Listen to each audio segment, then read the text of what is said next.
한국의 고급미가 일본을 제치고 세계를 매료하고 있다는 소식이 전해졌습니다. 과거 서구 강국들은 일본의 문화에 열광하였는데요. 1882년 미국 최고의 부자였던 윌리엄 벤더빌트는 뉴욕 한복판에 호화로운 저택을 지었고, 당대 최고의 인테리어 디자이너가 꾸민 내부는 붉은 석가래가 달린 대나무 천장과 자개로 만든 나비가 그려진 벽과 오칠한 장롱과 도자기 등 명백한 일본풍이었습니다. 같은 시기 프랑스에선 일본 판화인 우키요에가 그려진 부채가 패션 인테리어 소품으로 큰 인기를 얻었고, 일본의 향기란 향수가 날개 돋친 듯 팔렸죠. 런던 하이드파크엔 일본 마을이란 찻집이 들어섰고, 기모노를 입고 파티를 하거나 일본식 양산을 들고 거리를 거니는 게 큰 유행이었습니다. 19세기 서양은 요새 말로 J-패션, J-스타일 등 일본에 열광하였었죠. 그 후 100년이 훌쩍 넘도록 일본 문화는 패션과 디자인은 물론 미술문화, 클래식 대중가요, 만화, 애니메이션 문학 등 세계적으로 고급 문화로 인식되었는데요. 하지만 2021년부터 그 분위기가 완전히 달라졌습니다. 중국과 동남아시아 중심이던 한류가 북미와 유럽으로 빠르게 확산된 것인데요. 윤여정 배우가 백인들의 잔치라고 비판받아온 아카데미상 여우조연상을 받았고, 한국 드라마 오징어 게임은 넷플릭스 세계 차트 1위에 올랐습니다. 빌보드 인기곡 차트에서 10주 동안 1위를 차지한 방탄소년단의 최근 미국 콘서트에는 코로나에도 불구하고 무려 21만 3천여 명이 몰렸는데요. 고급 문화, 고부가가치 산업의 정점으로 불리는 패션에서도 한류의 영향이 이어지고 있습니다.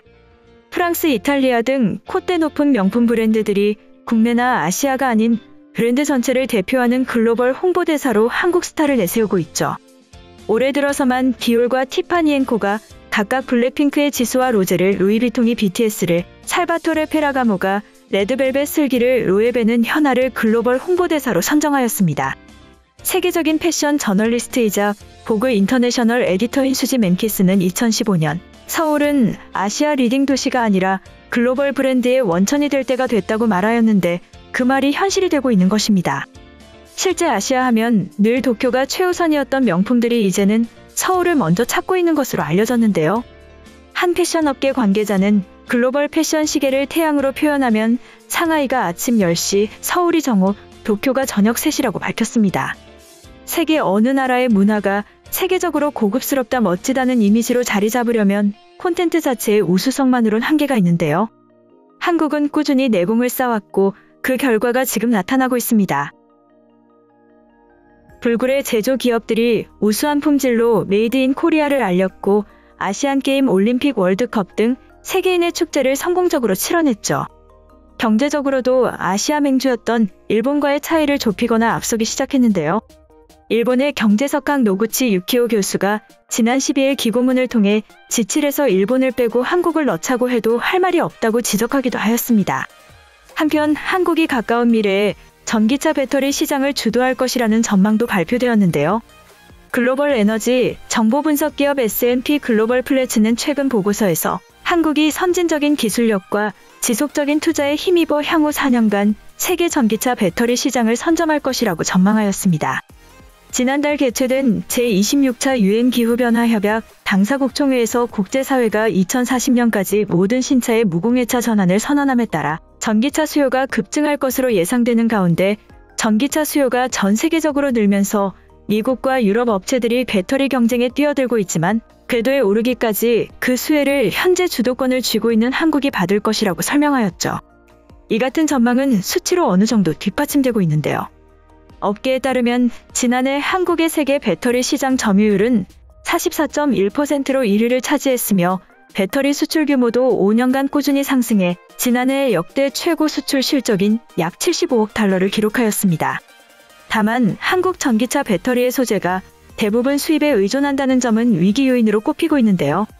현재 전기차 시장에서 가장 많이 탑재되는 배터리는 국내 업체들이 주로 생산하는 리튬이온 전지로 리튬, 코발트, 니켈 등의 핵심 원료가 확보되어야 합니다.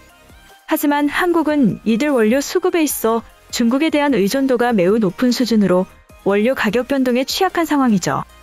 이와 관련해 플래츠의 배터리 메탈 벤치마크 가격 책정 책임자 스코니아람은 세계 최대 전기차 배터리 생산업체로 급부상한 중국 CATL사의 약진에도 불구하고 LFP 배터리는 부피나 주행거리 등에서 아직 서구권의 기준을 충족하지 못하고 대부분 중국 업체들이 내수 시장에 집중하고 있어 배터리 기술과 성능이 이미 세계에서 신뢰를 받고 있는 한국이 여전히 우위를 점하고 있다고 분석하였죠. 한편 고급진 아름다움의 대표격으로 볼 수 있는 미스 아메리카 100주년 기념대회에서 한국계 미국인 여성이 최초로 우승을 차지하였다는 소식이 전해지면서 세간의 이목이 집중되고 있습니다. 지난 17일 AP통신 등 현지 언론에 따르면 알래스카주를 대표해 출전한 한국계 3세 미국인 에마 브로일스가 미스 아메리카 대회에서 우승해 명예를 차지한 것으로 전해졌죠. 50개주와 콜롬비아 특별자치구를 대표한 51명의 참가자 가운데 우승을 차지했고 대회 최초로 한국계 미국인이 우승을 차지한 것입니다. 브로일스는 미스 아메리카가 되리라고 생각도 못했다. 여기까지 온 저의 여정은 정말 믿기지 않을 정도이며 한국계 미국인으로서 우리 가족, 특히 한국에서 미국으로 온 조부모께 감사하게 생각한다. 가족이 없었다면 해내지 못했다고 밝혔죠. 브로일스의 프로필에 따르면 부친은 백인, 모친은 한국계인 것으로 알려졌는데요. 외조부모가 50여 년 전 알래스카 앵커리지에 정착하였습니다.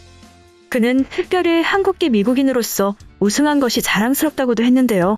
그는 백인처럼 보이지 않는 이 나라의 많은 젊은 남녀들에게 미스 아메리카 같은 지위에도 이를 수 있다는 점을 보여줘 용기를 북돋는 어떤 것이 됐으면 좋겠다. 난 모든 면에서 존중받은 것처럼 느껴진다고 말하였습니다. 또한 나아가 대회 조직이 최근 들어 긍정적으로 변화하고 있다. 내가 한국계 미국인으로서 우승했다는 사실이 이 조직이 보여준 변화를 대변하고 있다. 이건 믿을 수 없을 정도로 진보한 것이라고도 밝혔죠. 브로일스는 발달장애인 스포츠 행사인 스페셜 올림픽에 중점을 두고 미스 아메리카로서 활동하겠다고도 말하였는데요. 다운 증후군을 앓는 그의 오빠가 어린 시절부터 스페셜 올림픽 선수로 참가해온 것이 이런 결심에 영향을 줬다고 설명하였습니다.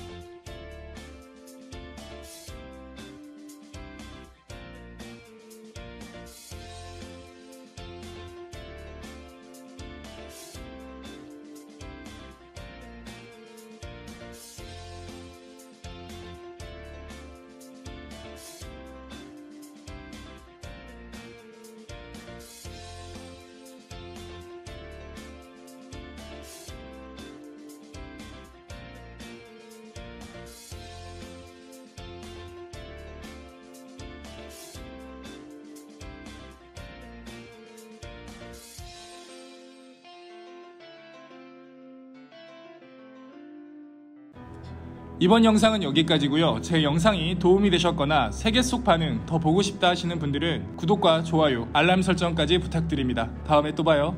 안녕.